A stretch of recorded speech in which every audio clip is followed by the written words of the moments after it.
Yo, welcome to a breaking news edition of Orange Bloods Live. I'm Jeff Ketchum, joined by Anwar Richardson. It's portal discussion time. A little bit of breaking news as Jack Endries, tight end from Cal, who we've talked about on numerous shows on Orange Bloods Live over the course of the last couple of days, has confirmed that he will not only be entering the portal, but will be taking a visit to Texas. The first of what might be several visits onward that he takes, but we know the tight end position, a pretty big need for this Texas team. Steve Sarkisian not running from that at all. And maybe this is the first puzzle piece that kind of reveals itself as we get going here on what is the first day officially of the portal opening. Wow. It's like the opening of baseball, the opening of football season, basketball season. It's the second opening of a portal season. It really goes back to the thing that we've been reporting for several weeks at this point, which was we knew that this was going to be a huge point of emphasis in the portal. It was going to be the tight end position. I think you were the first person that really even threw this name out there as a potential possibility, the guy from Cal. And, look, as you said before, and we've seen it, Steve Sarkisian threw up that bat signal about a week or so ago, and he let everybody know, hey, I've got three ideas, three openings, catch. Tight end, wide receiver, and that interior to defensive tackle. And that was the signal. Everybody out there, hey, if you're good at any of these three spots, Texas has an opening. And look, if you're this kid from Cal, catch, the one thing you want to do if you're Jack, you want to be one of the first people to get here to Texas. Like, you don't want to waste time. You don't want to set up a bunch of visits. You want to say, hey, it's no coincidence, catch, that really, I mean, you're talking hours after he enters the portal that he's already telling there's already a report out there that he's actually going to go ahead and go make Texas one of his visits. I think Jack and his people heard, hey, Texas is open for business. And if you're smart, you do what they did. They jump on it. Well, and look, if you're Texas, I don't know if you're going to get Max Clary, the tight end from Purdue that ends up at Ohio State. Maybe you're not, who I've seen listed as a national top 50 overall college player on some lists, which is kind of mind-boggling. I don't remember that much fuss being made of him when he entered the portal, but that's where we are today. I don't know if this guy is that, but he's a guy that will enter the fall as a fourth-year player. He's got 2 years of eligibility remaining. A year ago, 56 catches, 623 yards, a couple of touchdowns.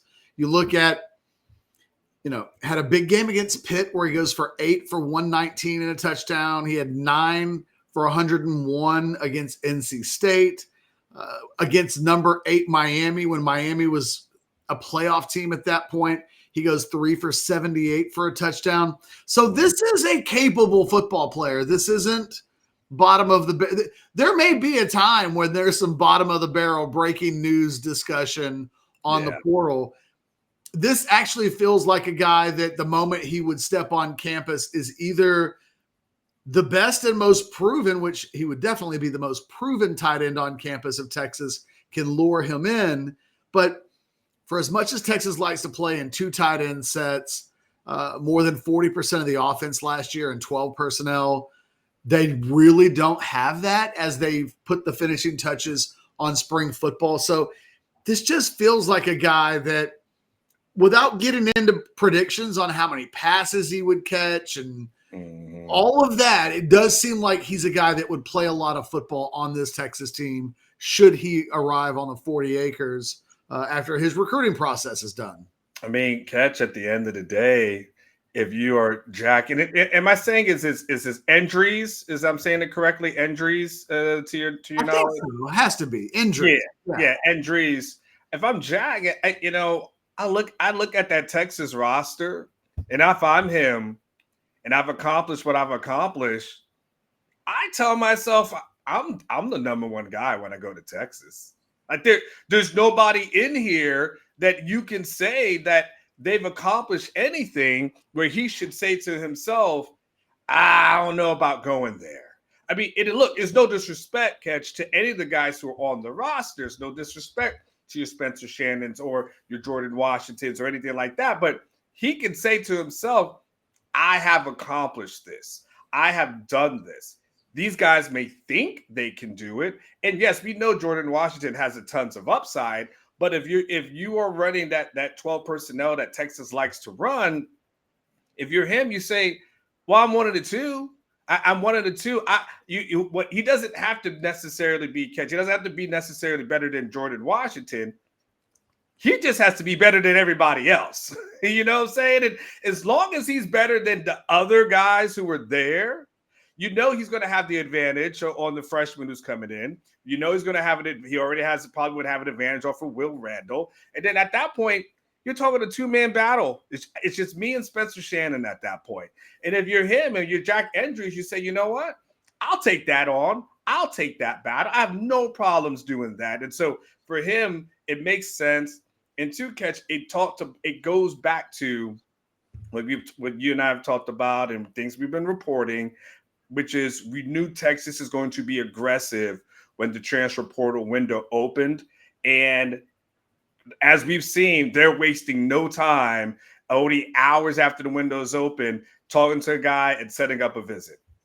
Yeah, look, they kicked the tires on David Bailey, whether or not that was realistic or not. They were like, hey, we'll do a little bit of practice. Come on in. Let's practice hosting a visit so that when we host a guy that we really want, we'll have the experience of just having brought you into town. And then you do Emmett Mosley.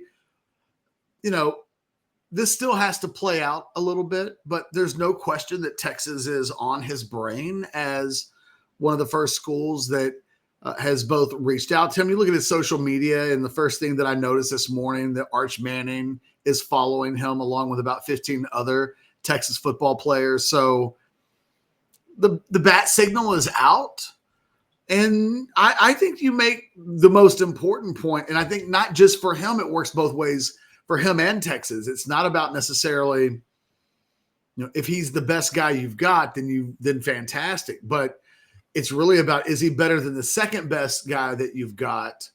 On paper, you would have to say that his experience and production level of having played in the ACC, having played against ranked teams, having done some of this against ranked teams on the road, having played in a bowl game, his last game at Cal would have been against a ranked UNLV team in the bowl game, and he goes 7 for 61. He's a good, solid, I think, bankable player. And if the Longhorns can bring this guy in, I think it goes towards this bigger discussion that you and I have been having, certainly for the last week plus, of what the overall, I think, quality of what this 2025 Texas team will be largely defined by the types of additions that they make in the portal over the course of the next few weeks. I think they got better with the addition of Emmett Mosley at wide receiver. I don't think they're done there yet, but they are better today there than they were on Monday. And if they can bring this guy in at the tight end position as a second piece of what will probably be a half dozen piece puzzle when it's all said and done, I think they will, again, have made this team better immediately on the offensive side of the ball. You're giving Arch more weapons. You're taking a little bit of uncertainty away and offering and targeting a guy like this. And now it really is about closing the deal. Mm-hmm. I don't know how many of these guys at tight end will be made available, which is one of the reasons why I think key for Texas to be in on him the moment he's alive and operating in the portal, because we're still talking about Max Clary, the kid from Purdue that ends up at Ohio State, because Texas did kick the tires on him, Anwar, but I don't know that they went to the mattresses. And there hasn't been another guy that's materialized. It's made a lot of second guessing of, well, maybe you should have gone a little harder after that guy. Honestly, the Endries kid profiles pretty similarly to Max Clary if you look at their bios and their stats, and this may be as good as it gets at tight end. So you better strike, because there might not be another opportunity to do so. Yeah, I mean, I think the only other guy who's probably a big name guy is a guy from Wisconsin, Tanner, and I don't know how I say his name. I think it's Kozoil. It's Koziol.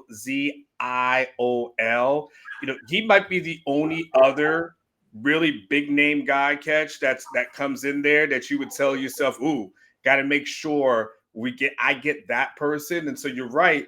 It's always tough. There's always slim pickings at the tight end position. It's a tough one to get. Not a ton of quality people, play that position at all times at a high level. So if you can bring in this person, yeah, I mean it's an instant win. I agree with everything you're saying as far as giving Arch more weapons. And now, like you said, you get him on campus, you seal the deal. Honestly, Catch, I think much like the guy that they got from Stanford, you don't want him to leave without saying yes and going back somewhere else. And if you can do that and you're Texas, I think all of a sudden you find yourself feeling just a tad bit better about that offense. The last point I would make is this is a guy with 2 years of eligibility remaining. So a little bit like the Mosley addition at wide receiver, you're getting a guy that has a chance to be a multi-year contributor on both of the years that we expect Arch Manning to be the starting quarterback. So yeah, this isn't even as necessarily this guy in particular, while you would like to have a rental if that's what it takes to be able to have a guy that factors in over multiple years. Honestly, the only real question mark I have about him is that he's a little bit of an older guy, sometimes transferring in a third-year guy or a fourth-year guy that doesn't have his degree yet gets to be a little tricky because he could have 100 hours at Cal and maybe 60 of them transfer over. And at that point, he has to decide, do I essentially want to repeat another year of college to get a degree? These are the weird little things that they wouldn't have had to have done for Mosley because he was only a freshman. So not as big of an issue transferring over, not a ton of credits that he would need to even worry about. But with a guy like this, because he's 3 years in, I didn't look to see whether or not he was a midterm guy or how much summer school that he's done, but we know that he just finished up his third year sophomore season. It could be a little, it at least bears mentioning, it could be trickier than, well, we want him, so bring him in. I got to believe if they want him, they'll find a way to get him in. They're not going to not have tight ends this year because of a weird transfer credit portal thing.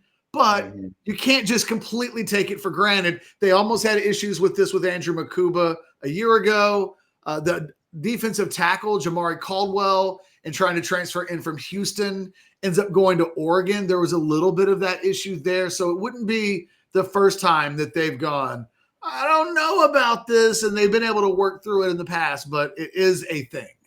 Hey, whoever his agent is, I sure hope that person, before he picked up the phone and talked to anybody at Texas, I sure hope he did some math. It's like, want to make sure this stuff can get in. Hey, what's your credit situation? That would be the worst thing. I don't know his agent, but I have to hope he did some sort of due diligence and it just didn't do it blindly, because if not, he's like, hey, Harvard's calling. Not a problem, right? They're ready for you. Like, have you seen my GPA? Like, so I'm hoping this is this. We hope your agent knows that you're even in classes. Coach, I don't know if I can get in. Wait, what do you mean? What do you mean? How many years have you even been in college? Like, you don't want those to be new questions that are being asked. Anwar, anything else on Mr. Jack? That's it. Let's see what happens, buddy. Guys, like that video right there. Just thumbs up button. Bam. Click on it. Jump into the comment section. Drop us some notes. We'd love to check those out. Anytime there's breaking news in the portal, we want to be there for you. For myself and Anwar Richardson and the entire family at Orange Was Live, thanks for watching a little bit of a breaking news video. We will see you soon. Later.